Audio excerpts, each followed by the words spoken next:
Saudi Arabia's war in Yemen continues to claim civilian lives in the impoverished Arab state. At least 4 people have been killed in Saudi artillery shelling on a residential neighborhood in the western city of Taiz.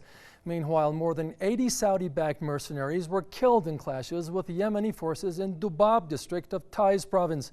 This came a day after casualties were reported in Yemeni retaliatory rocket attacks against the hideouts of the mercenaries in Hazm, the provincial capital of Jawf.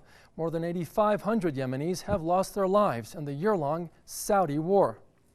The Saudi strikes have been named as such a big, grave crime against humanity by the UN report. Now, how serious is this allegation and suggestion, and how seriously are the international community, the various organizations, NGOs, are going to be reacting to it?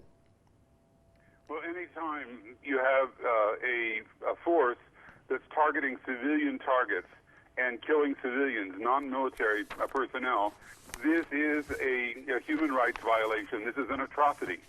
And the Saudis have been doing this now for some time. One of the things that is very clear is that they're quite desperate. After a year of fighting against the Houthi forces, the Zaidi forces in Yemen, they haven't been able to make any headway. There is no other government in Yemen except that which has been established by the Houthis.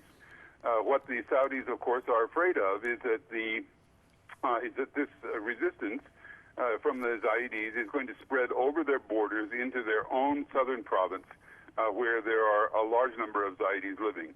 And this is what they're trying to prevent. But they're not being very successful.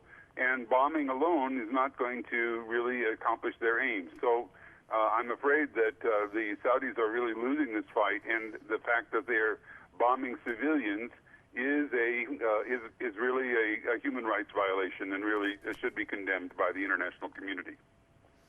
Now, Professor Beeman, very briefly, now, what more can the international community and the NGOs, the peace-loving organizations, as well as the media, if not the mainstream, but definitely the alternative ones, do in order to bring more attention to the plight of the Yemenis people under the present circumstances? Well, in this particular situation, the media lead is really the United States, and we have almost no knowledge in the United States through the press of what is going on in Yemen. One of the reasons is that Saudi Arabia is an ally of the United States, and the United States is very hesitant to condemn anything that the Saudis are doing. And in particular, with the new Saudi government, with a new king, the United States is trying very hard to maintain good relations with him. It is really necessary for the press to report on this much more actively. We do have some reports on the Saudi activities in Yemen, but not through the mainstream press. Well, we find it on internet sources, alternative news sources, and we have to look very hard in order to find out what's going on. So it really behooves the United States to condemn this operation and to try to deal with the Saudis about scaling back their attacks on civilians.